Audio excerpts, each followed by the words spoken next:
Hello Tenno, my name is Baghead and welcome to Put the Devstream in the Bag. This is Devstream 196 where we actually learn when is the Jade Shadows Constellations update coming, what is Sirius and Orion gonna do, new augments, new arcanes, new skins, the next Prime Warframe, and the things we already know from the other Devstream, which was 195, being added on top of this, and the Railjack content. So let's quickly get on with it. Alright, first things first, the next Prime that is coming will be Stynex Prime. Stynex Prime will release with the Jade Shadows Constellations update. He will come with two weapons, which will be Aphentis Prime and Athodai Prime. Aphentis is a spear gun, where if you click the alt fire, you throw the spear gun onto the ground, and that gives you and your allies, I believe, damage and reload speed buffs. I don't think there was a multi-shot buff here. This is the concept art from Minky and redrawn by Liger Inazuka, if I remember correctly. And the in-game model should be shown real soon. Here is the in-game model for Stynex Prime. As you can see, it looks pretty beautiful. Maybe the gold looks a bit pale compared to the concept art made by Liger and Minky. But overall, it looks pretty cool. I like the eye on the sides. This is the full Prime Access look. He will have shoulder pads and a special Sayandana. I don't think there's any Signa or Ephemera I'm seeing, but it seems like he's gonna have his custom armor, which is, chest, shoulders, legs, and he will have a Sayandana that, as you can see on the screen. This is the Aphentis Prime, and this is the Atodai Prime. Like I said, Aphentis Prime is that one spear gun that just buffs you and your allies. I hope the stats are improved and it can actually deal damage now, because the regular Aphentis is meh. And Atodai Prime is a secondary pistol, where if you headshot enemies, it goes infinite ammo for a few seconds, letting you shred through enemies. And the alt fire does like a sucking, like it just drains the enemy's life force if you're point blank. And nobody used the alt fire most of the time, but because the main gimmick of the weapon is usually cooler, and it can lead up to some really fun headshot builds with secondary acuity, etc. And the model of it is also looks beautiful.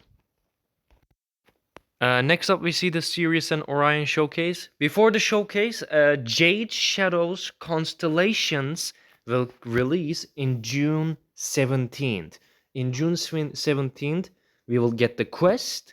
We will get these two Warframes. We will get Stynex Prime, the Nidus rework, the Railjack missions, the new knockdown things, arcanes, augments. All of them will release in June 17th. All right, that's done.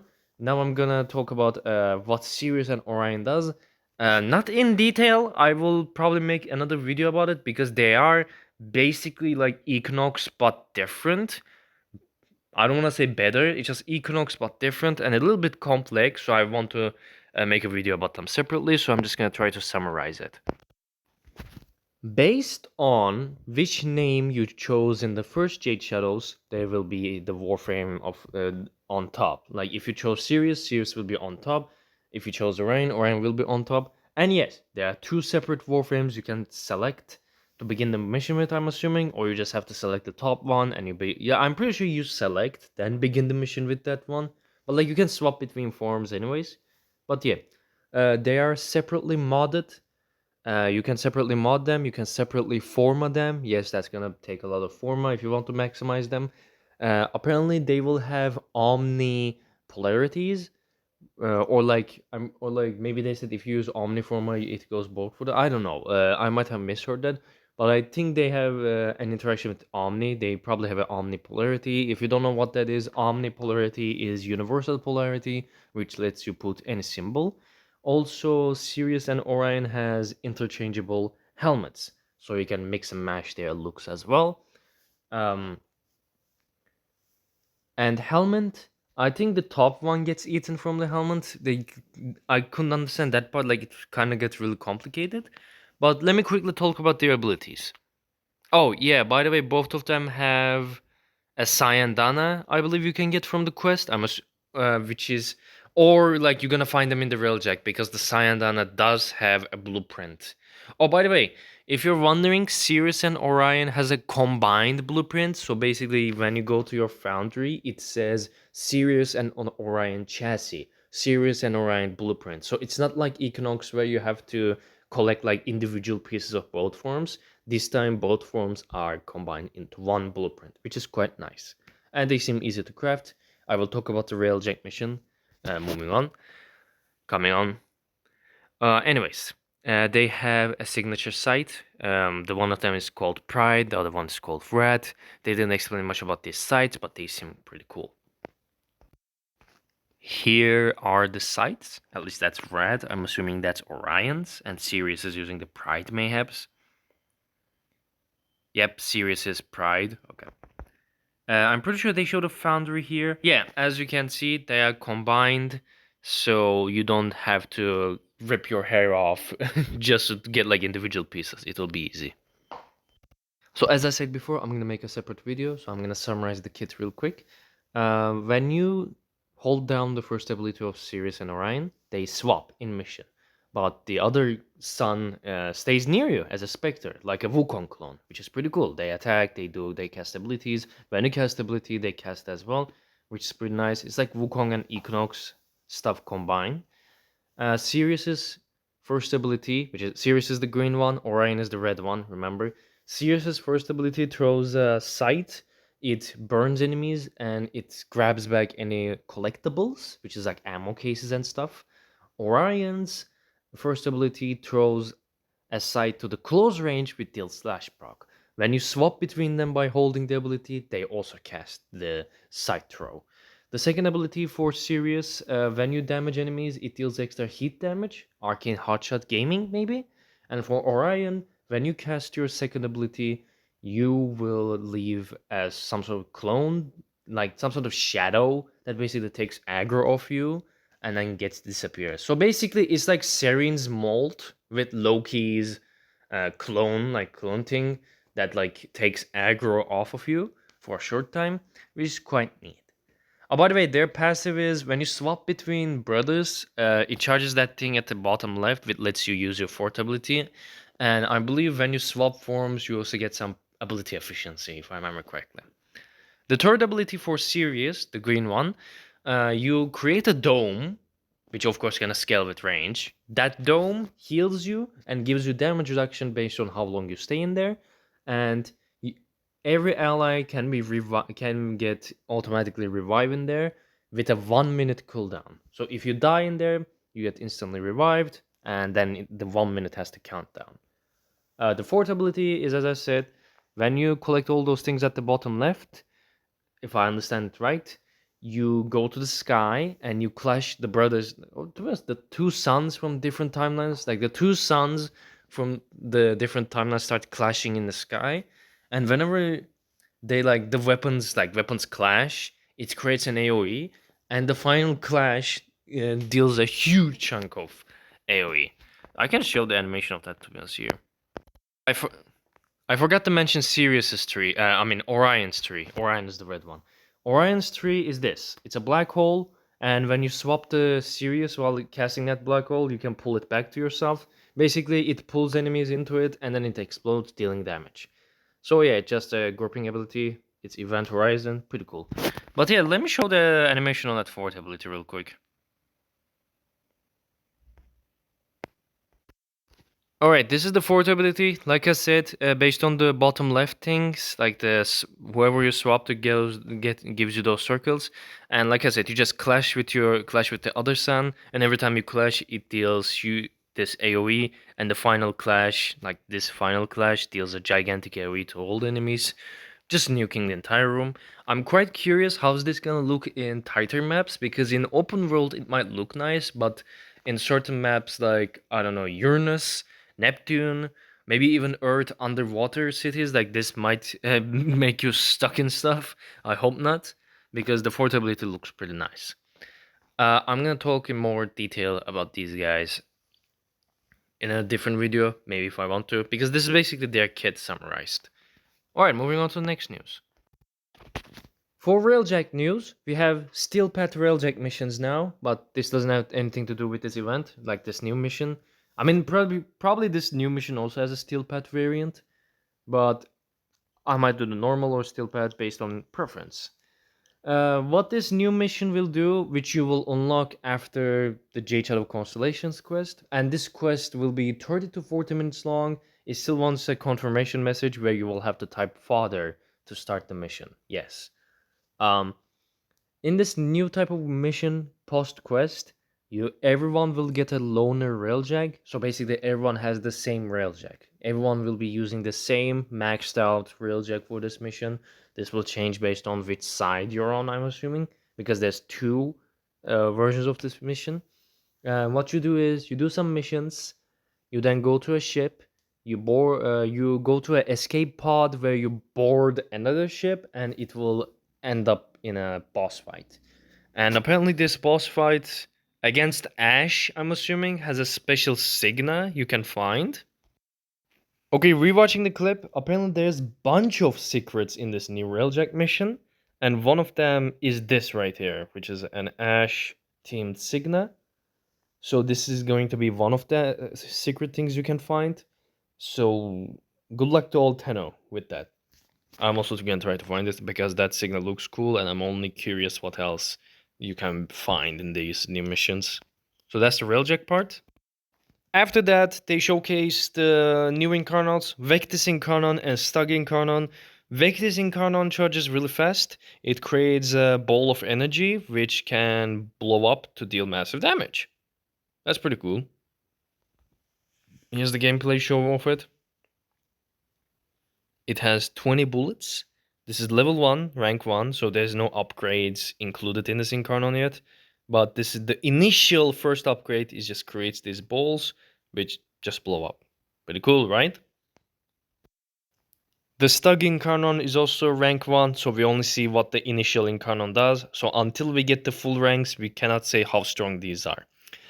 Basically, what the initial Incarnon does is it gives you this slime that like multiply and explode a lot. It's like this Quasar's thing where you have cluster bombs, like they just split apart to create even more explosions. And since also this has like corrosive damage, since Stug has innate corrosive, I'm already thinking this might have some quite funny builds, but we shall see when the Incarnos release fully on June 17th, J Shadow Constellations. So, like, from this footage, I cannot tell how strong the Incarnon gonna be because it's just rank 1. We are going to have 4 new augments. Those will be for Dante, Temple, as you can see here, Noko, and Kome. I'm especially curious about Noko's augment because Noko is a really fun Warframe. I'm just curious what else they can do for him with an augment. They showcased the Dante and the Temple augments. There's X and Y's. I'm assuming these will be selected, like the numbers will be decided later on. But Noctua Swarm is Dante, where if you alternate fire with the book, it's an Octa augment, like it's your book augment. Alternate fire releases paragrams that swarm some meters around the point of the aim of wide, inflicting damage on enemies. And so basically, you will swarm enemies with bunch of projectiles, and it will give energy to you. Pretty neat. I'm curious what the number is gonna be on this because X and Y is confusing. Rhythm Guard is also pretty interesting. It's a temple augment where basically when you cast abilities on beat, which is like, it has they have a metronome in the middle. Whenever you hit the middle, you do the bonus thing. So whenever you cast abilities on beat, you will get overguard. The numbers are still not revealed yet for that, but cool. It's a different way to tank for temple because usually the way you tank is using your third ability. That's how you sustain yourself because it heals you to full, including shields. So having an extra overguard can be handy. We will also get 4 new arcanes as well. Only 2 of them got revealed, which is Arcane Sculptor and Primate Compression. Arcane Sculptor is on creating an object with abilities. Ability efficiency is locked at 175% for 12 seconds. That is quite crazy. Like 175 efficiency. I think that's the max efficiency you can get with Streamline, or maybe not. This might be even higher, like maybe fleeting expertise style. Like this is insane. However, it's only limited to warframes that can create objects. Like Vauban counts with his mines. Noko creates mushrooms. Folly has an entire wheel of creations. I don't know if Sevagod's Shadow or Garuda's Ball counts, but like, or I'm pretty sure Gara counts because Gara creates the glass. Korra creates the dome. Atlas creates wall. So basically warframes that can create objects will be affected by this. This is gonna need some testing because I don't exactly know what counts an object or which warframes can create objects, because Oberon an example creates grass, but will that grass count? I don't know.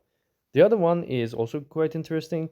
It's called primary compression. This is a primary arcane on rank 5, on aim, minus 80% on aim, by the way, like when you aim down sights. On aim, minus 80% explosion radius, plus 100% damage, and plus 5.5% ammo efficiency for every 1 meter radius lost. This can be interesting because most AoE weapons like Kua, Zar, Ogress, Tonkor, Tenet, I forgot that Tenet Suitcase, all of these usually use primed version of that explosion radius, primed firestorm or regular firestorm, which increases the explosion radius. So weapons that use primed firestorm basically turn into slug rounds. What I understand from this, like instead of blowing an entire room, you just create this. I think this is a single. This probably becomes single target, right? Because you lose all the AOE, and now the projectile you shoot becomes a single target bullet, which will have a good amount of ammo efficiency. So that's like turning Kuwazar into Kuwachakur 2.0 or Kuwatonkor to Kuwachakur. But yeah, I'm saying Kuwachakur as an example because Kuwachakur is basically a blunderbuss. So when you use compression with Kuwazar, that's probably what's going to feel like. You're basically shooting a regular cannonball that doesn't explode. I'm curious to see what kind of interactions it will spawn. I'm I'm all like I'm in to try these arcanes. And I'm curious to see the other two arcanes and the other two augments as well. They also DE also reminds us that the last Devstream's things are also included in the Jade Shadows constellations, obviously, because that past Devstream was a tease. So basically, Nidus ability retouch, Cobra Shift relight, some rework, lighting reworks, knockdown animation, unification, DLSS for camera offsets. They were talking about the last patch. Like all of these are still coming with constellations, and that's about it. I'm pretty sure, right? Yep, they showed DLSS 5, no DLSS 4, and that's it for Devstream 195. I will think on making a separate video on Sirius and Orion. I might not have because I think I summarized it really well here, but I will think on it. I hope you guys enjoy this video. Make sure to like and subscribe and turn that bell on, and let me know in the comments what are you most excited for in the update. Me personally, Stein X Prime. And I see you, Tenno, in the next video.